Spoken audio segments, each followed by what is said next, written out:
Well, good afternoon, everyone, and thanks for joining this 20th year anniversary celebration for BMW Films. I'm Rick Parkhill, Director at Brand Storytelling. A couple of weeks ago, I got a call from my good friend Ty Braswell, and he pointed out that April 26th was going to be the 20-year anniversary for these BMW films. He said we should do something to celebrate the moment, and I agreed immediately and instantly thought of Scott Donaton, the Ad Age publisher and editor of the time, who covered and wrote about the films for his column in Ad Age, as well as his 2004 book, which I happen to have right here, Madison and Vine. Scott left his journalism career in 2009 to found Ensemble, the branded content arm of IPG Media Brands, connecting brands to the power of storytelling and entertainment. In 2015, Scott became the chief content officer at Digitas and led a 400-person global creative team. Today, he's head of creative at Hulu, continuing his work at the intersection of advertising and entertainment. What better person to lead this discussion today?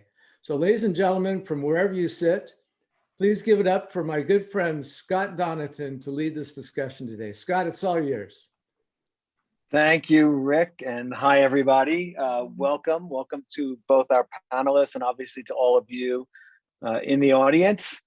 I kind of can't overstate how important BMW films have been to my career, whether as a journalist covering this phenomenon as part of Ad Age, as Rick said, and in my book, as someone who was inspired to move from being an observer to being a participant, and now tries to create great things with brands, great storytelling with brands every day in my life. And even as somebody who was fortunate enough while I was at to develop brand storytelling for the BMW brand in various forms. So thank you, Rick, for having me, and thank you all for being here.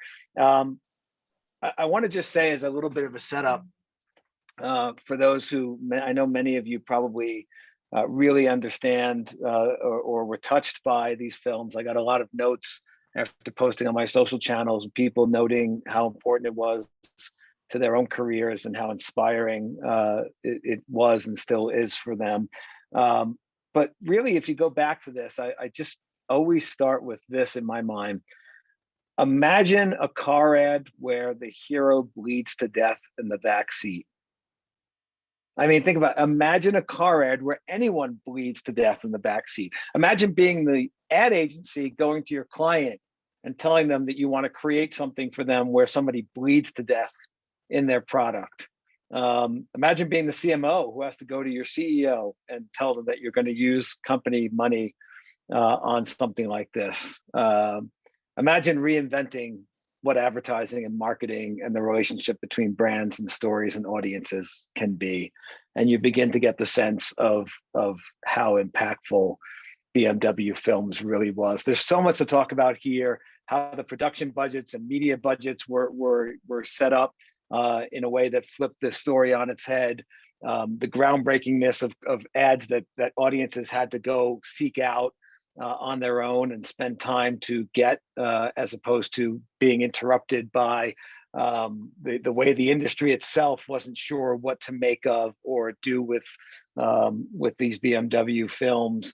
The amazing level of storytelling, the directors, the talent, the cast led by Clive Owen, the just absolute brilliant production values, soundtracks, acting performances that were not going to be eligible for Oscars, but in some cases probably should have been and could have been.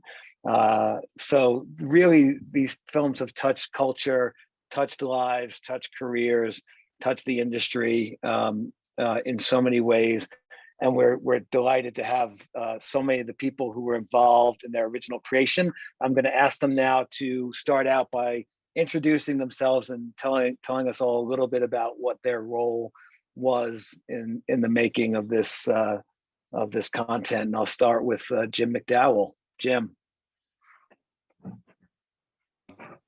It's a pleasure. Thank you very much. I'm Jim McDowell. I'm the retired vice president from BMW.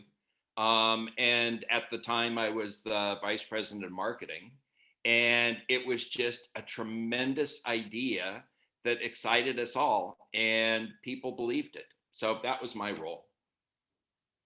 It's a pretty big role. David.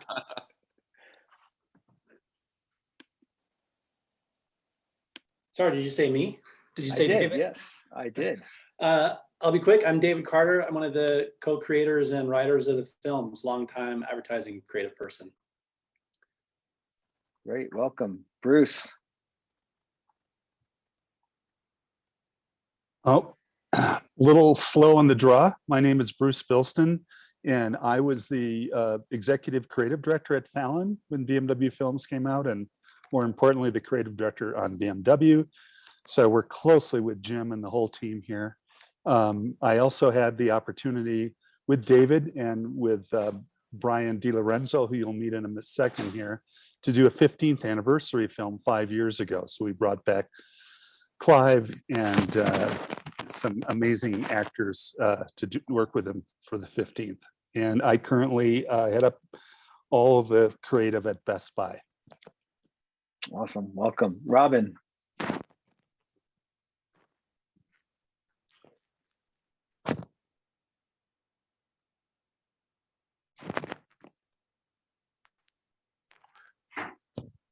I just used my whole minute right there. I'm Robin Boardman, and I was the first producer on the BMW Films.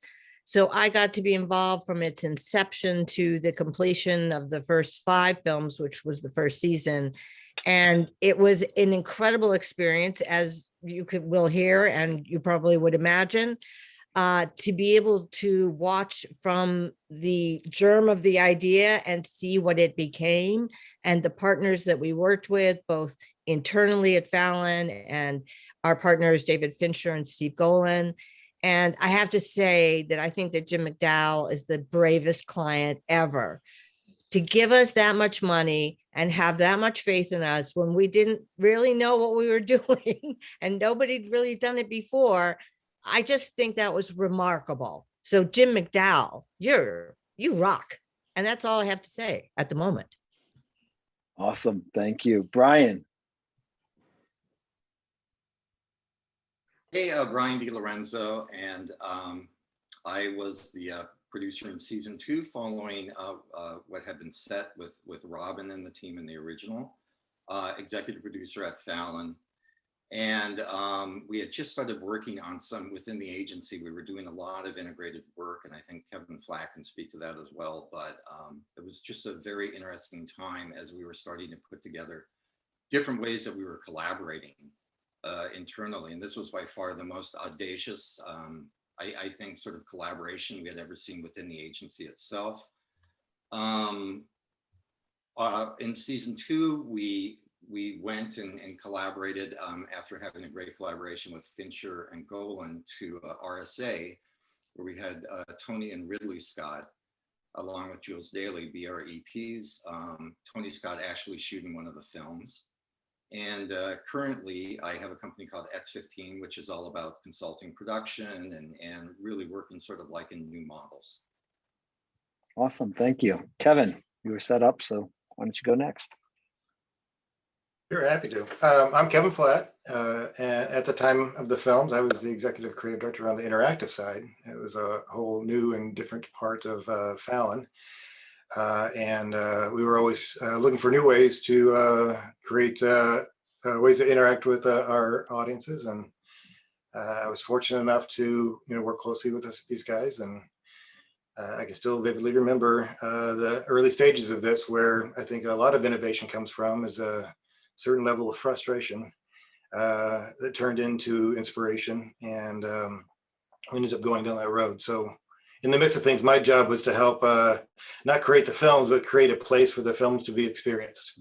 And so I spent most of my time looking at all the different ways that we can make technology work to help showcase these films and the vehicles inside them through things that didn't exist at the time. We all kind of take it for granted today that you can watch a film just about anywhere in the world today, but at that time YouTube didn't exist, and we didn't have all the services that we have available today. So it was so great when you wanted to download these films and would do it overnight and then find out that your computer had clicked off in the middle of the night. You had to try again the next day. But it was amazing how groundbreaking it was at the time. And we forget, before broadband, before, most of the things that we take for granted today. Uwe.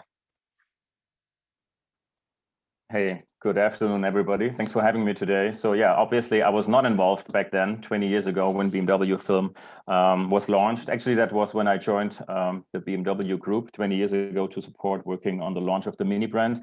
Today, I'm the Vice President Marketing for BMW here in the US. And I must say, back then, 20 years ago, when I looked from the Mini brand to big BMW brand, there were two projects that impressed me a lot. The first one was BMW art cars, and the second one was BMW Films, to the point that Robin mentioned the audacity back in the day already to hand over the creative lead to people who knew what they are doing, right, but not really knowing what the outcome is. That's something really audacious, and in this case, it worked out very, very well. So again, thank you for having me today. Thank you for being here. Uwe, you also played a role in the 15th anniversary films, because Brian and I flew over for a one-night meeting and you gave us your blessing and said, go for it. So thank you.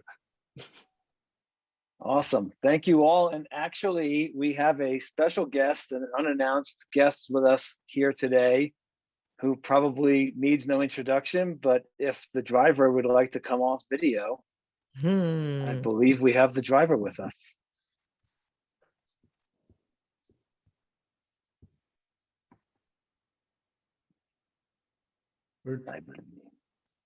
We're trying. Aha. Welcome, Mr. Owen.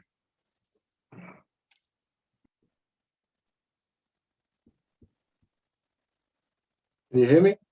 There You can, yes. Yes, good. Hi. I can't believe you were going to do this without me. It's impossible. Just like the films couldn't be done without you, the conversation about the films couldn't be done without you. So welcome.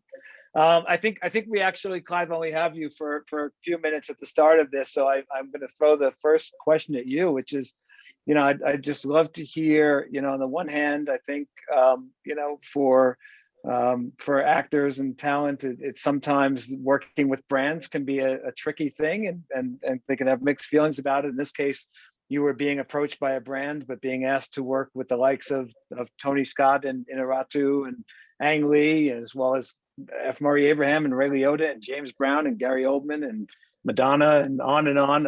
What was your reaction to first being approached about this, and specifically to being asked about making these 10-minute films with this level of talent and with a brand attached?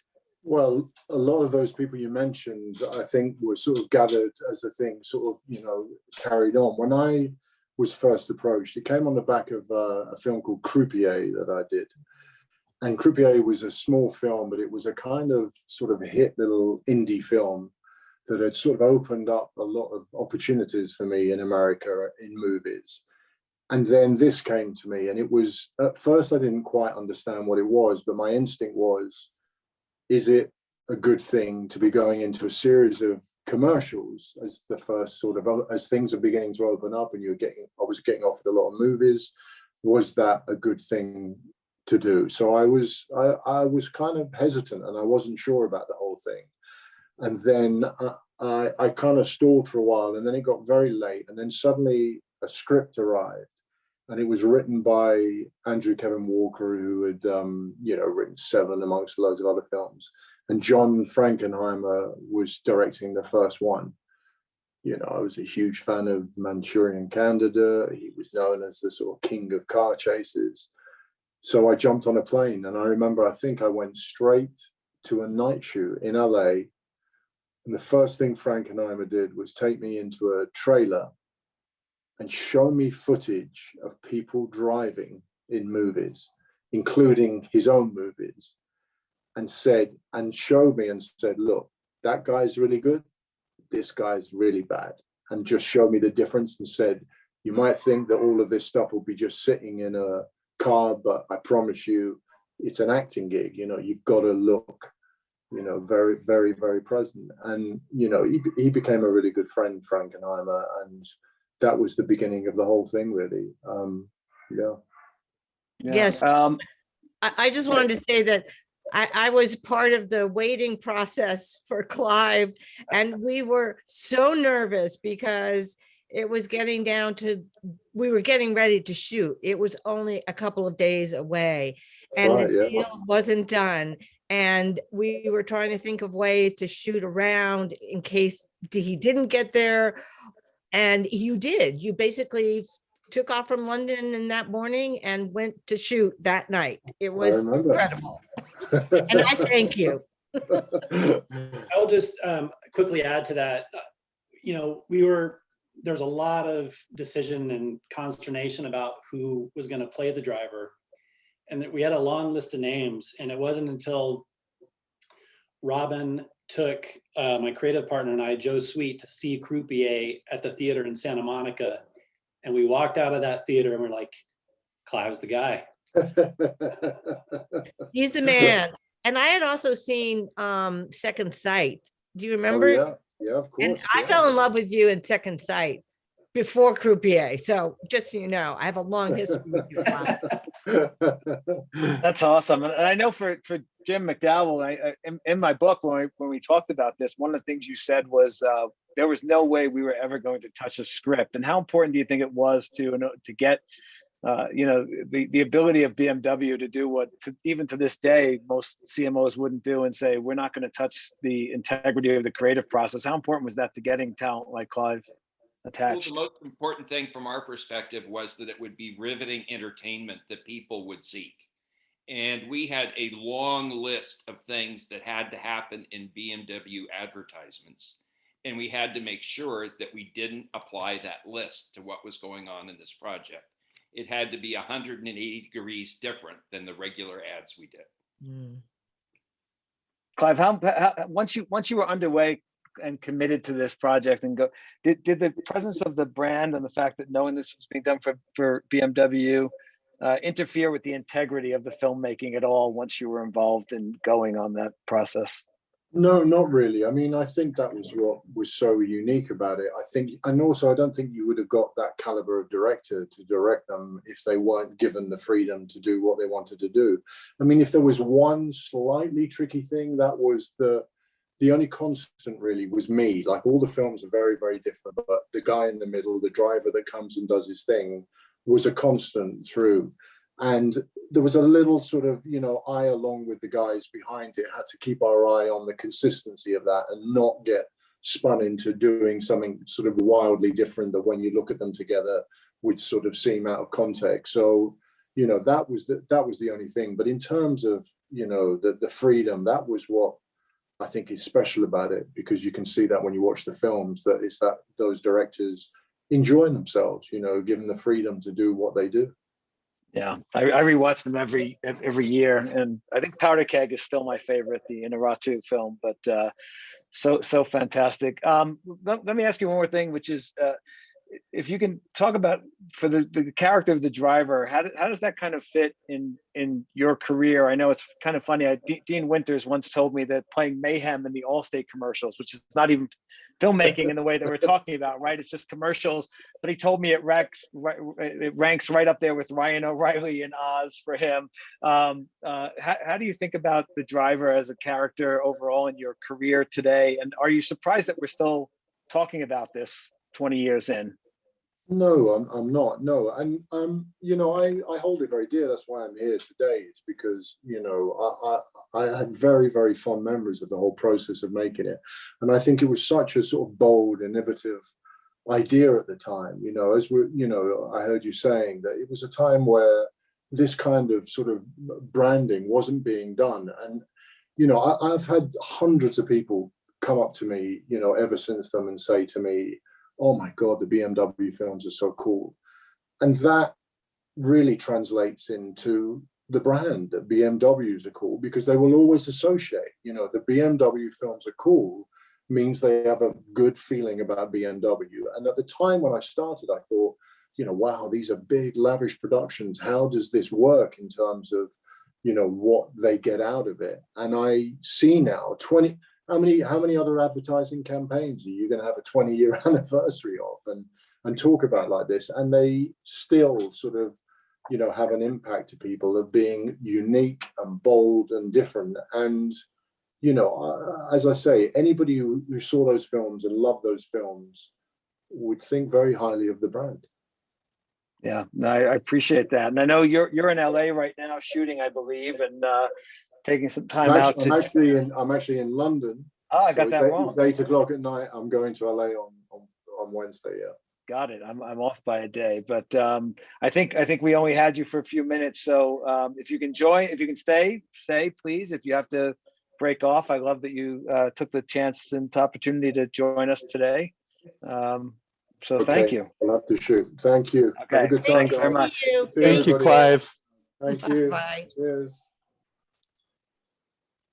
Awesome. Hey, for the audience to know as well, nobody on this call other than Rick and I knew that was going to happen. So hopefully for Jim and the Fallon crew, the former Fallon crew, that was a nice surprise. It certainly was a great addition. Jim, let's just go with you now. Let's almost start from scratch here, and tell us a little bit about the genesis of this whole thing. I know it also came about, I believe, in a year when BMW wasn't introducing any new product and maybe felt that it was time to do something different and maybe a little riskier with its marketing. Well, we always wanted to do branding, but we had so many great products coming to market. We really used up our budget introducing new products. And we did an annual plan when we looked at 2001. We said, wow, there actually is a window where we could do some branding. And we knew the psychographics of our prospect pretty well. We'd done a lot of research, and we knew that they were people that were interested in high tech. They had curiosity about things that are new. They liked to try something that their next door neighbor hadn't tried. And when Fallon came up with this idea, and I have to stress, we had tremendous faith in Fallon. It kind of knocked our socks off, because it was so audacious, but it checked the boxes of what we knew could really excite people. And we thought, if you were excited and told 10 people, then that would be a huge wave that would be spreading out. And that's what made us decide that this was the time to go ahead and try it. And then the other thing was, historically, we, as I mentioned, had a lot of rules about what had to happen in BMW advertising. And the first couple efforts at a branding effort were not very satisfactory. It seemed to me that we were wasting our money on ideas that weren't that exceptional. And as I recall, Bob Achetti and our team said, what would happen? What could you do if we let you break one or two of our rules? And I think that's what ignited a lot of creativity at Fallon. You know, the dog was getting the leash unhooked, and they were able to run with everything that they could do. And they came back with this great idea. Now, Bruce, David, we know that clients often will say, hey, bring me anything, bring me something wild, bring me something new, but they don't necessarily mean it. What led you guys to believe that BMW meant it? And tell us a little from your side as an agency, how this idea came about. Well, they left out the most important thing. Bob and Jim wrote a beautiful letter inspiring us. They didn't just tell us that. They crafted this beautiful letter, which many of us still have a copy of. And so we knew it was real. We knew that they were sincere. And as Jim said, we were frustrated by what we could demonstrate for these cars in regular commercials. 30 seconds is just gone like that. And we would literally watch the chase through Paris from Frankenheimer's film and say, that's what a BMW can do. Awesome. David? I would just add that, so I think Joe and I were one of the two creative teams at the time working on the project. And after flying out to New Jersey twice and getting shot down twice, we figured they really meant what they said when they said, bring us something different. Because I think it was the two meetings, we had, come back with, I think, what you might consider kind of standard brand campaign car commercials. And Jim and the gang were like, no, we really mean something different. And so that's, all credit to them, because I've never had that kind of encouragement or brief from a client. And David and his partner, the late Joe Sweet, who was a writer with David, you had just finished doing a high-profile campaign for Timex. And I think that gave you a taste of Hollywood, if I remember right. David, do you want to talk about that? Sure. I'm a film nerd, so I always try and sneak in, film stuff when I can. And we were fortunate to work with Tim Burton on this Timex campaign. And so as we started working on BMW, and after, getting home from New Jersey after a couple of meetings saying, we really got to figure out something different. This was at a time when, if we can remember back that far, Apple started featuring, they made a big deal out of QuickTime movie trailers on their site. And at the time, John Woo's Mission Impossible had just dropped a pretty big trailer. And it was like a 2.5 or maybe 3 minute trailer.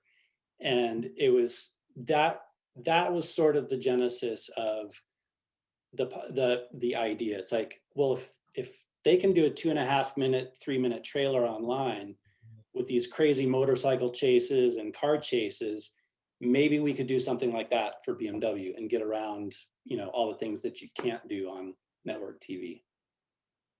So Awesome. that was the basic. Well, yeah, I appreciate that. I want to come back definitely to some of the production, the writing, the casting, the listing of directors, but I want to go back a minute to once a decision was made, and maybe Jim, start with you, but like, I don't know, Fallon asked for this, you realize this, but at what point did you realize that you were going to do this right, have to flip the model from, I think, I believe it was about 90% of the budget spent on production, or as we love hearing it called in the agency world, non-working dollars, and media, which was basically an inversion of the way at that. How hard was it to make that decision, and how hard was that to sell through in terms of investing the company's money? We had recently done a Super Bowl ad, and I wasn't convinced that the Super Bowl ad was a very good investment, because I think a lot of people were up getting a snack or something and didn't see our ad. So we came up with this concept, the cost per BMW minute. And we said, if we spent a lot of money on production and relatively little money on distribution, how many people would have to watch this for at least 1 minute for it to be as effective as Super Bowl advertising? And the huge advantage was you had to sit up all night, or your computer did, to download this film. You were not going to be getting a snack in the middle of it. You were going to be riveted to your screen because it was the most exciting thing you'd ever seen on your computer. And from that perspective, if we could get enough people, we were convinced that it would work out better than advertising on the Super Bowl. And that's the way that we sold it within the company. Second thing, very few people in the company knew we were doing this, because we wanted it to be quite a surprise. But the head of marketing over in Munich, the chairman over in Munich, and our chairman in North America, all were on board, very open-minded, progressive people, and they encouraged us to go ahead and take, yes, what would be a very big risk. And if it hadn't caught on, I guess we were going to make a lot of DVDs. I don't know what, but there had to be some kind of backup of what we would do with this great material. I mean, the marketing of these films early on, for those who know or don't remember, and again, correct me if I get some of this wrong, but they weren't in movie theaters. There were trailers in movie theaters done in the style of, obviously, great film trailers. There really was very little media support at all. Again, at a time where we're still in a world of so much, where the advertising model has fundamentally been based on intrusion and interruption. This was nope, actually, you've got to go to this website and find these and download them if you want to see them. Later on, as there came distribution of DVDs, I think first through dealerships and then through Vanity Fair. The films themselves ended up airing on Bravo, I believe, and Bloomberg terminals. And there were some, as the series went on, there was some more expansion of the distribution and marketing. But at the time, it was pretty radical and unheard of what you guys pulled off. I think that one of the Oh, go ahead. I'm sorry, Jim. I was going to say one of the more interesting things about it as an experience is that it wasn't a one and done experience. It was a slow release of several films over time, and it gave people more freedom to hear about it and get involved in it whenever they did. It didn't have to happen in 1 week or 1 day or 1 hour or one halftime show, and that gave much more. It widened the audience for the number of people and the type of people that could come in and check it out. And it also gave us a little time to not only release the films in a sequence that built, but then at the very end, after they were all shot, that they could then be put onto a DVD and released as a collection. So with the early stages of it being streaming and somewhat low fidelity, combined with the downloads for the full screen fidelity, and then ending, with the highest fidelity on DVD, it tried to borrow from the croupier, play the hand well, that we had many different options to choose from. Yeah, I would just add, as I recall, the mantra was, we wanted a ripple to a tidal wave. So at the beginning, we just wanted really important influencers to be aware of it and to start telling people, and they would tell people. And then when we finally got to the fourth film, Star, that's when we hit our tidal wave, because so many people were hearing about it. And it wasn't that Star itself was the most important film, but many people heard about it and then came back and discovered all of the films. And I feel like Kevin and Jim and others had the foresight and the belief and confidence that broadband was going to be very prevalent, because at that time broadband wasn't. But you guys felt and believed that that was the future, and it certainly was the future, and that really helped as time went on in terms of streaming the films. Well, we were lucky that we had an audience and buyers of BMWs that typically had better setups than most because they appreciated the new technology and they had the income to put towards it. But we were also a little ahead of the curve too, where believe me, those early streaming films were not any great experience to look at now, but they worked. And as Jim, I agree with Jim that when the conversation around it was almost just as much or more value than actually seeing the films, because it was creating such a huge buzz about this new and different thing. Absolutely. Scott, I just wanted to add, at the genesis of it, it took us like 45 minutes to present it, and it took like 4 seconds for Jim and the team to say yes. But we had three primary things we had to figure out. One was what Kevin and his team did in terms of how are we going to present this thing online? How's technically that going to work?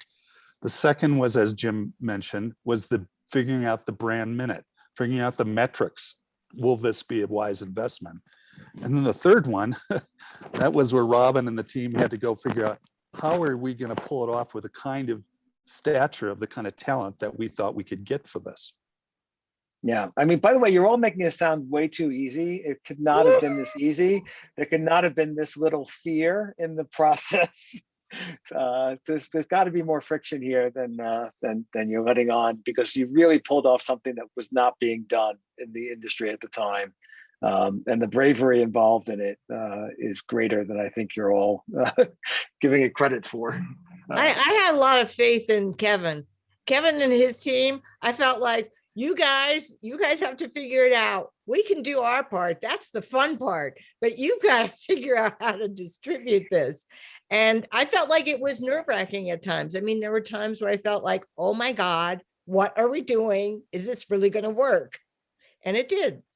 Yeah, no, I mean, look, it's funny. Julie Thompson, who was doing PR for Fallon at the time, when we wrote about this panel on my pages, talked about how many people were just like, even when they found out the level of talent involved in this, like, wait a minute, it's from Fallon, it's from an ad agency. I mean, again, just for those, this is all a compliment, by the way, but you know, I mean, as we all know, the involvement of brands and marketing goes back to the earliest days of every medium. Actually, according to John Hegarty, it goes back to Renaissance painting days. But the modern form of what we talk about is this: when we talk about, it's such an awful phrase, but branded entertainment or branded content, the modern form of it really kind of started to come up as a fear-based response to DVR. And then the way that it expressed itself mostly in the early days was integrate yourself into existing storylines. And there were few or no other brands that I can think of at the moment who were really going, let's dive into just full on brand storytelling that is worthy of people's time.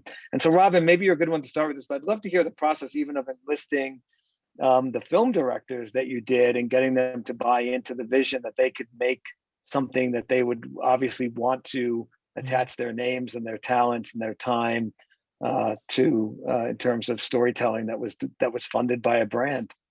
I think that having David Fincher and Steve Golan on board definitely helped give it credence and attract the talent. I think the stories themselves were good. And I think the freedom that we were going to give the directors was very enticing as well. And so I think it was a combination of all those things. And it's funny because as I think I mentioned to you, Rick, the fifth film, which was Powder Keg, we were shooting Frankenheimer's film, and we hadn't figured out, we had everybody else figured out and lined up, but we didn't have anybody for the fifth film. And we were also kind of running out of money. And so one night, Golan came up to the set and said, I just saw this film, Amores Perros, with by Alejandro Gonzalez Iñárritu. And we thought, okay, awesome. This film is amazing. We can shoot in Mexico. It's going to be cheap. This will be awesome. And it was. and we managed to stay on budget, I think, as I remember. But I think, I think it snowballed as well. And one of the things, when we got Guy Ritchie, of course, we didn't dare mention, I mean, we would love to have had Madonna, but we didn't ask for Madonna because we knew that would be ridiculous. But fortunately, Guy Ritchie volunteered Madonna. We just had to pay for her entourage, which was $300,000, but it was worth it for her hair, makeup, and her trailer. It's amazing. That was a very fun one. Let's go back to the idea, and maybe David, for you as well. Like on Powder Keg, to me, is an example of something. And I know I when I call these car ads, I'm not insulting them. I'm obviously talking about, again, what was being done there. But like, you're going into a client and you're like, hey, by the way, this begins with the massacre of villagers, including children. We then drive through a city where we see prostitution and children begging and people being lined up against buildings by soldiers. Our hero is talking about how we're basically ruining this country so that yuppies can have Coke. And then he's shot to death. He bleeds out in the back of seat of a BMW. That couldn't have been an easy sell. Well, the original script on that was not quite that. It was I wrote the original script for that, which was basically the same story, where a photographer is trying to get a canister of film out of a war-torn country. And as Robin said, we didn't have a director at the time.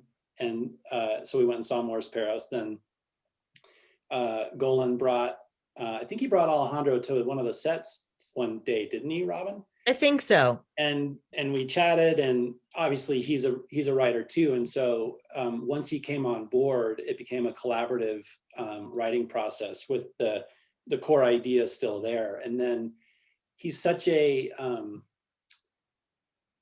he sort of, I feel like, does a lot of his writing as he's making the film. So, I mean, a lot of that stuff, the set dressings, a lot of that stuff just sort of happened, you know, while we're down there in the hot depths of Mexico shooting that film. Hey, David. He's extraordinarily talented, and he brought Unbelievable. Yeah, so much I mean, of that we film. were- I mean, I wish I could say it like that was my script. Like so much of that film is Alejandro, 100%. I'm not sure that from the BMW side, we would have released that as the first film. But given that we'd had the success with the other films, we said, oh my gosh, that is brutal, but it is so moving. We have to include that as the fifth film. But it was a lot more than I imagined from reading the script. Yeah. And to your guys' credit, if I recall correctly, on any of the films, but especially that one, I don't think you guys asked for any sort of edit changes. I think it was, you saw it and were like, wow. No, there were some scripts that we weren't terribly impressed with in the beginning that then you reworked and they became so much more compelling. But we knew that you were the experts at doing this and you were working with first-rate directors. What do we know at BMW marketing to tell you how you could make it better? But we can just tell you, wow, we're really impressed by this, or maybe not that one. I think I remember you telling me that you were particularly nervous about, I forget if it was the John Woo film, I think, or the angle where there was one film where a BMW, I believe, shoots out of the top level of a parking structure. And actually was a Bond film. And oh, that was the Bond film. Yes, that's right. Yeah. You were talking about in terms of being first time being really nervous about what was happening. I guess maybe that's what steeled you for what was to come. Absolutely. If we hadn't had the association with the Bond films, we would never have been in situations that we would have even considered letting cars be damaged in this way. But the Bond films worked. The thing that discouraged us about continuing with them is in many cases, it could be any car. And from that perspective, these BMW films were so genuine. We really felt, and the driver was exactly the BMW driver. From that perspective, we felt so much more comfortable with the violence and the destruction and the gore in the BMW films. But the Bond films had kind of prepared us for the kinds of discussions that we might need to have. Yeah, that's a good point. Uwe, I wonder for you, like as you were saying earlier, you weren't involved initially. You obviously were involved in the 15th anniversary remake, but both in, I'd love it if you, I don't know if you have any recollection being new inside the BMW system at the time of how these felt to you and to the organization for those who weren't directly involved, and how it maybe has impacted you know, your approach to marketing and what impact it's had on the marketing of the brand since then. Well, I remember that in the beginning when we saw the first films released, like what you guys just mentioned, the cars were not treated like we normally on our PowerPoint strategies, how we position each model with like values. What does the 7 stand for? What does the target audience look like? You know, we have all details covered on who buys the car, who drives the car, who sits in which seat, etc. And these films were so very different, but they were also cool and everybody loved them, right? And we realized very early on that this works, right? And even if a car is damaged in the film, it doesn't do anything. In the end, it all pays into what is the promise of the ultimate driving machine, right? It all worked out beautifully because each BMW in the end has the same DNA. And I don't know if BMW Films was the door opener, but ever since, when it came also to what we call product placement and BMWs in other Hollywood movies, for example, the whole topic of damage in cars, that was not a question anymore. Perhaps you remember the Italian job. I remember we had to give these guys 30 pre-production minis. Yeah, all of them were totaled. Yeah, normally you would say that's not how we want to position the car, but it's the same thing, right? It's a driving machine. It's like a go-kart. Only this car can do it. So yeah, it helped me in my career with many projects when some cars did not arrive at the end the way we handed them over to productions anymore. Sometimes we didn't get anything back anymore. So yeah, it's a good one. Yeah, just to emphasize that, I can say that when we finished the films and we did some research, I remember seeing some of the most amazing numbers One, we had a 400% increase in visits to dealerships, which was hard to guess that would happen. But the expectations of safety with the vehicles skyrocketed as well after seeing them getting banged up a whole bunch. So we weren't necessarily trying to like follow some sort of an advertising brief and hit the marks as we normally would, but it ended up having a good impact.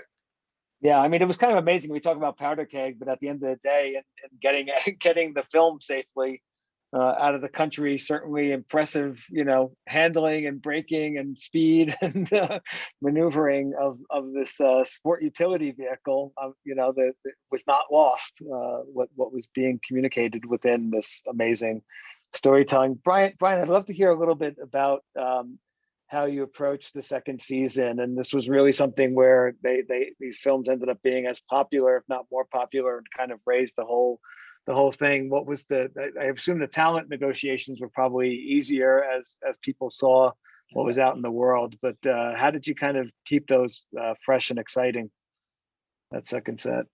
It was interesting because I think that there was a lot of work that I was able to benefit off of in terms of outreach for the second season, just because of the fact with David Fincher working and John Frankenheimer kind of providing sort of like the textbook opening film. And Robin and David and Bruce can probably attest to it. It was like a little bit of like, who are you? And to go back to the agency in Minneapolis part of it, like, what are you guys doing? Should we be talking to them? I think that Anonymous with Fincher really sort of legitimized, since he was someone that worked a lot, both in commercial work and in feature film work. He was like the perfect sort of like hybrid to be able to kind of get us out and kind of like vouch for the level that these could be and the talent you could get. For the second season, it was a little bit different because the first ones were done almost like this anthology series where there were beats behind it. And I think working very much with Clive Owen's schedule. In season 2, we had like back-to-back production, and it was kind of interesting because we had to kind of line up directors very quickly and almost sort of like hand Clive Owen off like a rag doll to us. Okay, boom, you're done with John Woo, off you go to Tony Scott. At that point, they were really sort of like interested in doing a great job, because all of the people at RSA and all the directors we had really were in love with sort of the first season that was put together. And they got a little bit competitive. It was trying to see who could do the biggest stunt. And so I would say that in season 2, they might have been even a little more brash. It was a different kind of pop culture, I think, feel to some of the stuff that was done in the second season. John Woo was great to kind of like kick that off, but as soon as he had his stunts done, Tony was a director, but also an executive producer. And so Tony wanted to kind of, on some degree, outstunt John Woo. So we were always managing these different dynamics about each director wanting to kind of like see what they could do to kind of like, oh, this is the definitive over the top action sequence. And season 2 had a little bit of that going on. It was easy to recruit some of the talent. We got some great talent, for all of the films, and especially thinking about For Beat the Devil with having Gary Oldman as the devil and James Brown having Sold His Soul, and just interesting Don Cheadle, who was in Ticker, and Ticker with Joe Carnahan, I think was a little bit like our Alejandro, where we were looking for someone up and coming at that point with had to do more, be scrappy, more resources, but an amazing crew on that. And everyone on set treated them like they were doing, a film, a short film. It didn't really feel like commercial advertising at all. One of the funnest things I have, and Kevin was back when we were going out to shoot the second season, where everything was about how long of a film you could make. In season 1, I think that the standard was about 6 minutes outside of credits. Like, these films should be about 6 minutes. So year later, Kevin's crew is like, we can do 8 minutes. And I kind of pulled out a little bit like, I don't know, voodoo numbers, I don't know, but Kevin's like, we got these things. They're going to be downloadable. We'll probably be able to compress them to a certain size, 8 minutes. But no quick cuts. Yeah. And then we also would be getting these notes, and you have some sort of note, and it would be about how you should potentially shoot them, and don't move too fast, left or right. You shouldn't have like a lot of grass moving on it. And I would look at it as a producer and think about like, hey, what should should I send these to the directors, because we were trying to do our tour work. So Carter would look at it, and sorry, Kevin, Carter would just kind of go like, oh, you got that from Kevin? Like, we'll let the directors figure it out. But anyway, the compression and all of the work, we ended up actually letting the directors shoot it as they wanted to do. And we got some amazing sort of like state-of-the-art tech to make the films look really good. We made, each director wanted kind of a little bit better film in the sense of like more content. And when we put 8 minutes there, and we were editing with all three directors, we had Joe Carnahan, John Woo, and Tony Scott all working in one facility, because this is how compressed the schedule was, with their various editors. And they would always come in trying to barter for like, hey, if I could just get 20 more frames. And you'd literally have Tony Scott stare you down going like, oh man, I can't make mine in 8:30. And you'd be like, no, this guy, Kevin Flatt, he knows it has to be. Can't go over it. So every single film in season 2 was to the frame 8 minutes. I love that. I love that. It was kind of seeing everyone back their stories into that, for better or worse. They all made it work. Creativity within fences. It works somehow. I know we're actually in the home stretch. So one of the things, I'm always fascinated. The industry kind of loved these films from the beginning, didn't know what to do with them in other ways. They love to criticize them as much as they love to praise them. The Titanium Lion came about because Cannes shamefully didn't allow them in the film category in the first year that they were released. And then, Titanium, for better or worse, kind of, there was this fear of, does it kind of, take this kind of content and keep it in a separate box versus making it more mainstream. There were questions that Jim and I talked about 100 years ago about, did it work, and how do you know it worked, despite the fact that you saw tens and tens of millions of downloads, record sales in a year with no product introductions. But then, oh wait, weren't 15-year-olds watching it, and they were not going to buy a car tomorrow? To which Jim said, yeah, by the way, the people who are going to buy a car tomorrow watching it, but so are the 15-year-olds who are going to buy my car in 15 years or 10 years. So, I think let's go now to kind of today. As I said, we're 20 years on. And as I said, I speak about these films still with people like Jay Goodman and PJ Pereira and others. I see Lee Nadler, the marketing Sherpas, on here, and has praised them. And sometimes we all will say, for better or worse, this is still the prime example of this. Why do you think it is? We talked about all the things you had to do differently to get there, but why haven't more brands emulated this? Why is it still an uphill battle and a scary spot for brands when you guys went out and showed how well it could be done if you do it without fear? If I could add, Scott, I think that most brands just can't stick to the rules like Jim and his team did. They said that they were going to give us that creative freedom.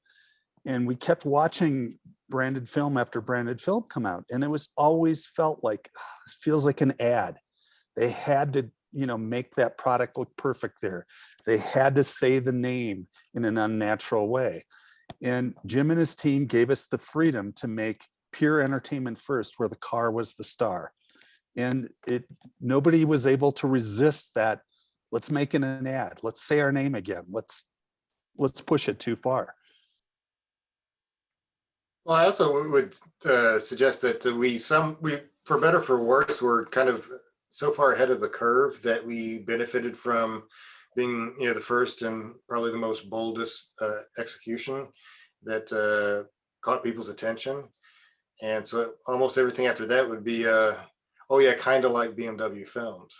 So it just never had the same, excitement or fireworks that I think that we benefited from just off of, being first and in the time frame that we did it in. I guess the other thing that I would throw out is that everybody knew that they were on the line. We probably would be looking for a new vice president of marketing. We'd be looking for a new advertising agency. And a lot of people at Fallon would be looking for new jobs if we somehow didn't make this work. And we had some early adventures in the internet that didn't always work out the way that we had imagined. Do you remember that we had Cyberdrive? And, we would just look at each other and go, now this can't work out like Cyberdrive did. Cyberdrive, I think we're lucky that we lived through it. But we'd had some brushes with death before, and we were kind of locked together saying, we are going to make this work. And I looked at the participant list, and we have Tom Stepanchek also watching. And, it was just everybody that was united. This is going to be the best thing ever. We have to make it work, or we're all looking for new work. I totally agree with that. I feel like this was a very close-knit team, and I felt very responsible to you because you had, and your team, because you had given us the freedom and had the faith. We had to make it work. And a lot of that was for you, Jim. Well, there was a lot of mutual trust back and forth. We thought the world of Fallon. And from that perspective, it wouldn't have been an easy decision if we didn't trust the people so much, even if we didn't know what we were doing. One thing that I would add is I think looking back on it, we've all seen a lot of branded entertainment projects since. But I think one of the things in my mind that sort of makes it stand out is it wasn't just the films themselves.